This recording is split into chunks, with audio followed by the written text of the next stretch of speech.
ये लेटर इस बात का सबूत है कि असलियत में है क्या, विकास दुबे जैसे लोगों की पैदाइश के लिए जिम्मेदार कौन है।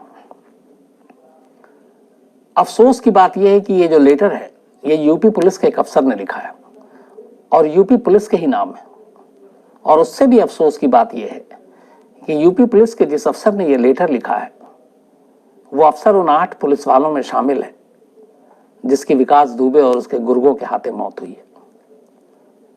इस पुलिस अफसर ने 4 महीने पहले ही एक लेटर लिखकर अपने सुपीरियर, अपने एसएसपी को साफ साफ ये कहा था कि हमारे अपने ही डिपार्टमेंट में भेदिए हैं, मुखबिर हैं, हमारे अपने ही डिपार्टमेंट में वो लोग हैं जो क्रिमिनल के लिए और विकास दुबे जैसे लोगों के लिए काम करते हैं, और हमारे अपने ही डिपार्टमेंट में वो लोग हैं जिनकी वजह से कभी भी कोई बड़ा हादसा हो सकता है। और इत्तेफाक से 4 महीने बाद ऐसा ही होता है। जिस पुलिस अफसर ने ये लेटर लिखा उनका नाम है देवेंद्र मिश्र। ये सीओ, सर्किल अफसर, डिप्टी एसपी, और ये जो पूरा ऑपरेशन था 2 जुलाई की रात विकास दुबे को बिकरू गांव में जाकर उसके घर से पकड़ना या एनकाउंटर करना, उसको लीड कर रहे थे यही देवेंद्र मिश्र, जिनकी अपनी छवि, जिनकी अपनी इमेज बड़ी साफ सुथरी, और इस लेटर से भी पता चलता है कि इनकी इमेज क्या थी। तो ये लेटर मार्च में लिखा गया था इसी साल। ये जुलाई का महीना है, करीब 4 महीने हो गए। मैं पूरी कहानी बताऊं उससे पहले मैं चाहता हूं कि ये लेटर आपको पढ़ाऊं।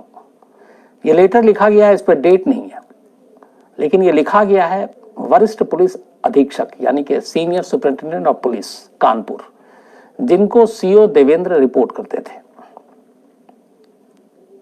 इस लेटर में इन्होंने लिखा है कि कृपया सादर अवगत कराता हूं कि दिनांक 13 मार्च 2020 को थाना चौबेपुर में अंतर जनपदीय दबंग अभियुक्त विकास दुबे पुत्र राम कुमार दुबे निवासी ग्राम बिकरू थाना चौबेपुर जनपद कानपुर नगर और उसके सह अभियुक्तों के खिलाफ मुकदमा नंबर 6520 6520 सेक्शन 386 के तहत एक मामला दर्ज हुआ है।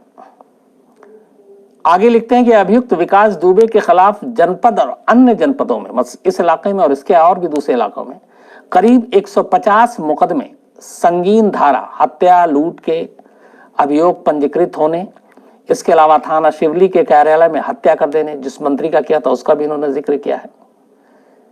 तो ऐसे अपराधी के खिलाफ कठोर कार्रवाई करने के लिए और शांति व्यवस्था बनाए रखने के लिए मेरे द्वारा थाना अध्यक्ष चौबेपुर को निर्देश किया गया था कि ऐसे दबंग अपराधी के खिलाफ सामान्यतः जनता में शिकायत करने का साहस नहीं है, इसलिए इस संबंध में, इस घटना के संबंध में आपको भी बताया था।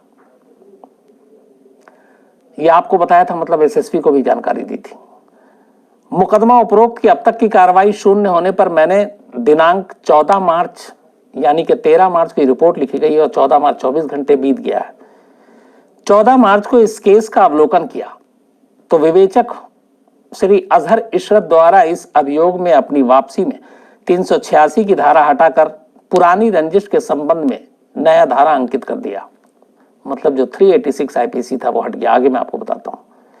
तथा इस कार्रवाई के संबंध में उच्च अधिकारियों को अवगत कराने के संबंध में भी लिखा गया। जब मेरे द्वारा विवेचक से इस संबंध में पूछताछ की गई तो विवेचक ने बताया कि थाना अध्यक्ष महोदय द्वारा कहे जाने पर ही धारा हटाने और नया धारा जोड़ने के लिए कहा गया। आखिरी व्यू है, आखिरी पैरा जो है, इस तरह ऐसे दबंग कुख्यात अपराधी के खिलाफ थाना अध्यक्ष द्वारा सहानुभूति बरतना और अब तक कार्रवाई न करना भी श्री विनय कुमार तिवारी जो कि थाना अध्यक्ष हैं कि सत्यनिष्ठापूर्ण संदिग्ध है। अन्य माध्यम से भी जानकारी हुई है कि श्री विनय कुमार तिवारी का पूर्व से विकास दुबे के पास आना जाना और वार्ता करना बना हुआ था। यदि थाना अध्यक्ष ने अपने कार्य प्रणाली में परिवर्तन नहीं किया तो गंभीर घटना घटित हो सकती है। थाना अध्यक्ष श्री विनय कुमार तिवारी के खिलाफ उपरोक्त अभियोग में 386 धारा हटाने और अब तक कोई कार्रवाई न कराने के संबंध में कार्रवाई किए जाने की संस्थिति की जाती है। देवेंद्र मिश्र, क्षेत्राधिकारी बिल्लौर, कानपुर। ये लेटर है। 13 मार्च को मुकदमा दर्ज हुआ था विकास दुबे के खिलाफ एक शख्स से एक्सटॉर्शन के चक्कर में, और उसने उसको बुरी तरह धमकाया था। एक्सटॉर्शन के लिए आईपीसी में 386 है। 386 एक गैर जमानती अपराध है, इसमें जमानत नहीं हो सकती, आपको अदालत जाना पड़ेगा, यानी कि पुलिस को गिरफ्तार करना पड़ेगा जिसके खिलाफ ये एफआईआर है, और उसको अदालत में पेश करना पड़ेगा, और अब अदालत की जिम्मेदारी है कि वो उसे जमानत देती है या जेल भेजती है। गैर जमानती होने के साथ साथ 386 आईपीसी के तहत जो मैक्सिमम पनिशमेंट है वो 10 साल की सजा है।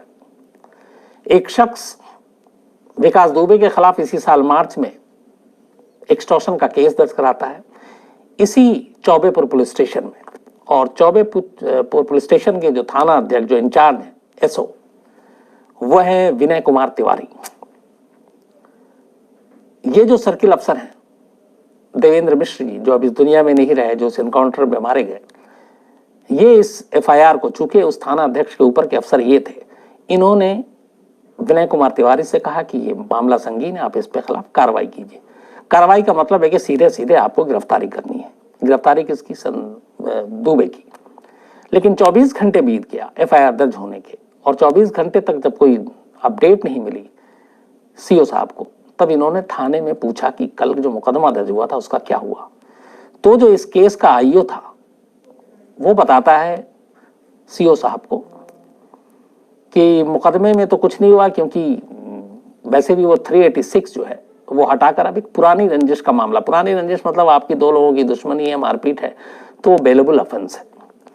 तो एक एफआईआर जो दर्ज है उस एफआईआर से सेक्शन हटा दिया गया 386, और किसने हटाया? खुद थाना अध्यक्ष ने, अपने बलबूते पे, न किसी से बात की न पूछा, इसलिए ताकि दुबे को राहत दी जा सके। जैन सर खाली है सर? क्या जब टाइम हो तो साहब मैं बात कर लूं, थोड़ा सा बताना। बोलो सर, एक जो है भैंसी चोरियों का साहब हमारे यहाँ वो चल रहा था सर, जो है तो रात के जो है 2 बजे 112 नंबर से फोन आया है कि मतलब एक पिकअप जो है गांव वालों ने पकड़ लिया है। उस पर सर यसो ककवन है, ये इंस्पेक्टर बिल्हौर दोनों गए क्षेत्र में था सर, वहाँ तो मुकदमा लिखवा दिया गया, और उसके आधार पर एक गाड़ी और पकड़ी गई है, 7 मुलजिम पकड़े गए। इन्होंने साहब अच्छे मुलजिम पकड़े गए, तो यसो ने कहा कि मुझे दे दो, ककवन ने कहा मुझे दे दो 7 का 7। इसने कहा नहीं, बहुत बड़ा अच्छा गुड वर्क किया जाएगा और ये किया जाएगा। ये इंस्पेक्टर ने 5 मुलजिम छोड़ दिए, 2 मुलजिम उसको दे दिया कि ले आप इसको चालान कर दो। तो ये साहब कुछ काम वाम नहीं कर रहा, बस यही खुराफात के अलावा काम कर रहा है सर ये बिल्हौर वाला। 1 सेकंड होल्ड करो जरा यार, वो मंगवाओ वहाँ से चार्जर इसका वाला।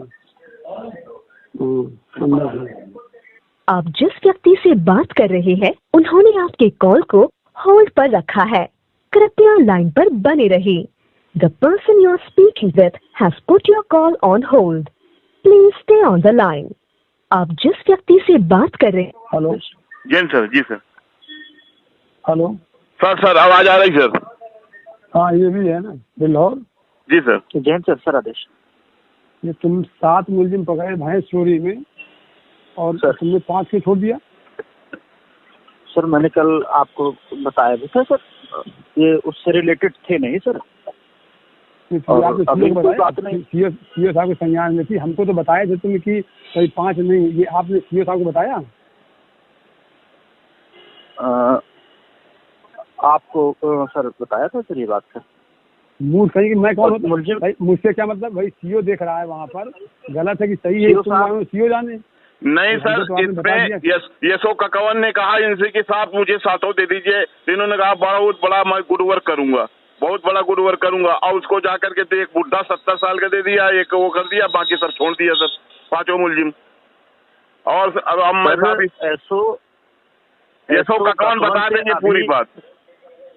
बिल्कुल ईमानदारी से आप पूछ लें। अभी नहीं तो 2 दिन तक वो 7 मुलजिम बैठे रहे, 2 दिन तक मुलजिम बैठे रहे 7। तुमने सीओ से पूछा? जब सीओ के संज्ञान में था तो सीओ को पहले कन्विंस करते कि भाई ये ऐसा ऐसा है, क्या करना है, तब आप बताते। मैं आज सर उपलब्ध नहीं हो पाए सर, मैं आज भी सर के पास गया था साहब के।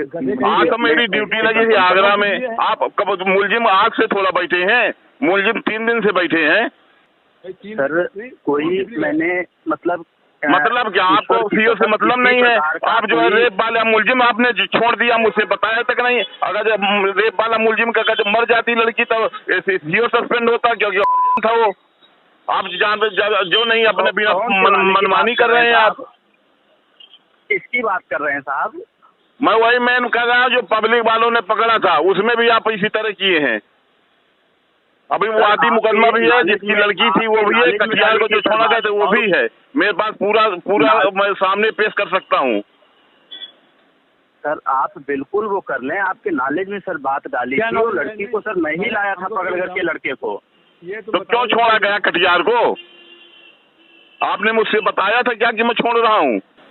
7 मुलजिम वहाँ 7 पकड़े गए और 7 में पकड़ने के बाद सीओ के संज्ञान में था और वहाँ पर पूरी बात ही तो सीओ साहब बताते कि साहब ये निर्दोष है, ये दोषी हैं। सर सीओ साहब से मेरा संपर्क नहीं हो पाया, ये बात क्यों नहीं हो पाया? है। मैं अभी भी आदमी हमसे संपर्क हो सकता है, फोन क्यों नहीं हुआ संपर्क? फोन से बताते आप। सर ये जरूर मुझसे गलती हुई है, बाकी मैं 12 बजे बिलावर से चला हूँ छोड़ा है आगरा के लिए। आदमी को गलत तरीके से छोड़ा है सर। अभी आप जाइए मेरे पास बैठ कर पूरी बात बताइए और अगर ये सही हो आप कन्विंस हो सीओ साहब तो ठीक है, नहीं रिपोर्ट कीजिए खिलाफ। मैं सर आगरा आ गया।